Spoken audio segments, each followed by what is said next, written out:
On se retrouve pour le débrief du match Paris Saint-Germain-Lille. N'hésitez pas à liker et à vous abonner si vous êtes nouveau. Je sais pas par où commencer. Du coup, on va retracer le fil du match. Au début, le Paris Saint-Germain se fait surprendre. Il y avait deux occasions de Lille directement au bout de 10 minutes de jeu. Kipembe qui fait une remise vers le gardien. Donnarumma qui a fait deux arrêts. Et après, juste après ces deux arrêts-là, Mbappé qui part dans la profondeur avec Mendes sur son côté gauche qui a donné le ballon à Mbappé. Mbappé entre les deux joueurs lillois.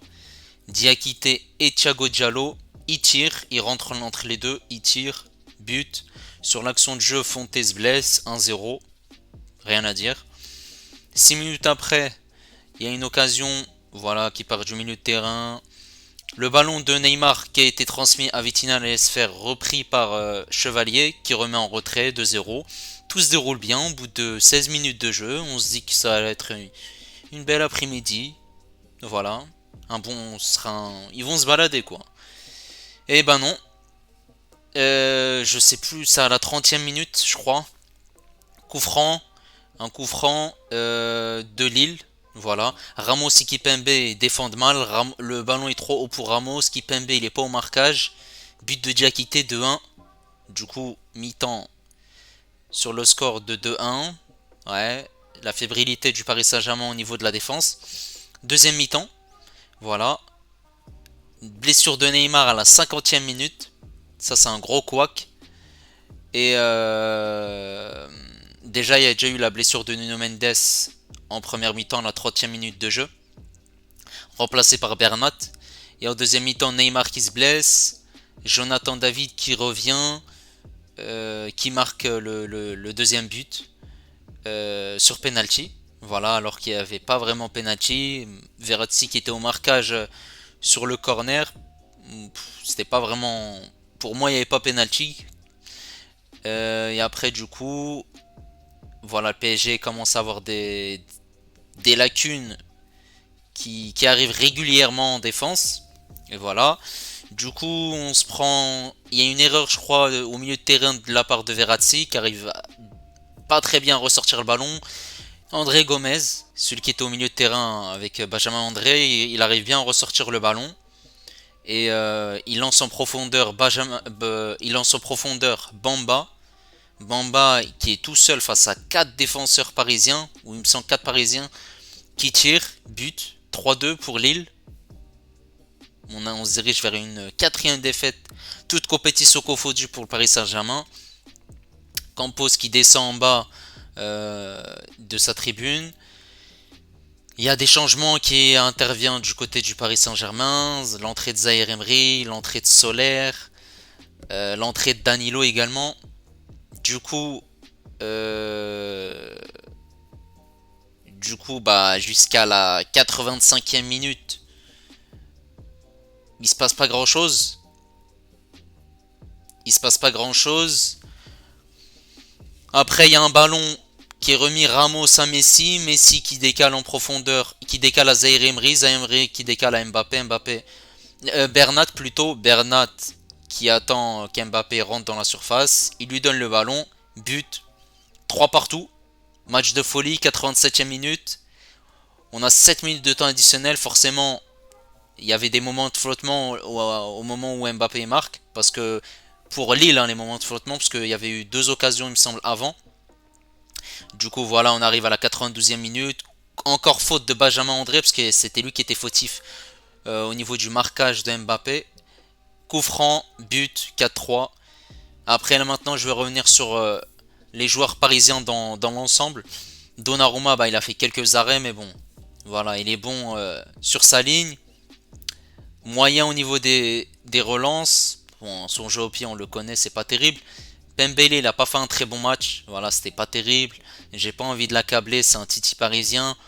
Même offensivement, il a pas fait énormément de passes. Je pense il n'y a plus eu d'échange avec Messi. Ça se jouait beaucoup sur le côté gauche.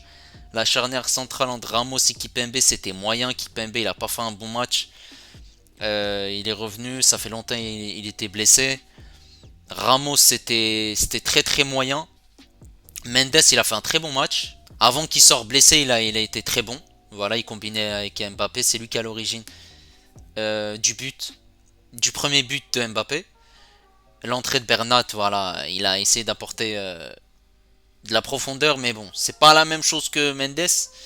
Concernant le milieu de terrain, Verratti, il était bon quand le Paris Saint-Germain allait bien au début du match, mais sinon, au niveau de l'ensemble du match, c'était pas terrible. Il râlait beaucoup, comme d'habitude. Carton jaune. Il est bon fautif sur le deuxième but de Lille. Voilà, mais bon, pour moi, il n'y avait pas penalty, comme je l'ai dit. Mais sinon, non, c'est pas terrible. Le match de Verratti, il est catastrophique. Vitinha, il n'y a rien à dire, transparent, mis à part la passe décisive. Mais bon, rien de plus. Fabien Ruiz, j'ai même pas envie d'en parler. C'est un fantôme. C'est laisse tomber. Il a rien apporté dans le match. Neymar, Neymar et Mbappé, bah, ils ont. Neymar, il a été bon, le but. Mais sinon, il a bien joué en première mi-temps. Deuxième mi-temps, voilà, il a joué que 5 minutes avant qu'il se blesse. Mbappé, il n'y a rien à dire. Goates, pour moi, c'est le meilleur joueur actuellement. Voilà, il y a absolument rien à dire. Deux buts. Il a été très influent dans le match. Et c'est pas la même chose quand il y a Mbappé et quand il n'y a pas Mbappé. Et Messi, bah, il a rien fait pratiquement du match, mis à part son coup franc. Voilà, pour moi, le problème, c'est que tu es pas au niveau de l'attaque, mais si tu es au milieu de terrain, il n'y a pas vraiment de lien entre la défense et l'attaque. Voilà, Solaire, il est rentré. J'ai même pas envie d'en parler. Solaire, il rentre en plus en piston, à la place de Pembele. Quand tu fais rentrer Solaire, tu joues à 10. Alors, Ekitike, quand il rentre à la place de Neymar, je sais pas comment il joue avec ses. Il sait pas faire un contrôle, il sait pas jouer avec ses pieds. À gauche, droite. On dirait une girafe quand il fait des contrôles comme ça, comme ça. Bref, c'est catastrophique lui aussi. Et sinon, comme je disais, il n'y a pas de lien entre le milieu. Milieu, il est totalement absent. Entre la défense et le milieu et l'attaque. Ça passe tout le temps sur les combinaisons entre Mendes et bon, aujourd'hui il n'y avait pas Hakimi. Du coup, c'était surtout sur le côté de Mendes ou après par la suite c'était Bernat. Mais sinon, il n'y a rien du tout. Le milieu il est absent. C'est vraiment très faible. Même Verratti, il n'était pas au top. Zahir Emery, quand il est rentré, il a apporté de la verticalité. Il prenait des initiatives. Mais sinon, c'est très compliqué. En fait, c'est au niveau du collectif le problème. C'est pas les individualités, ils sont présentes, mais le problème se situe au niveau du collectif. Voilà. N'hésitez pas en tout cas à liker, à vous abonner si vous êtes nouveau. On espère une victoire du Paris Saint-Germain le week-end prochain contre Marseille, ce sera le Classico. Et on se retrouve nous jeudi pour le live Manchester-Barça de Ligue Europa retour vers 20h40, 20h45. Sur ce, ciao les amis.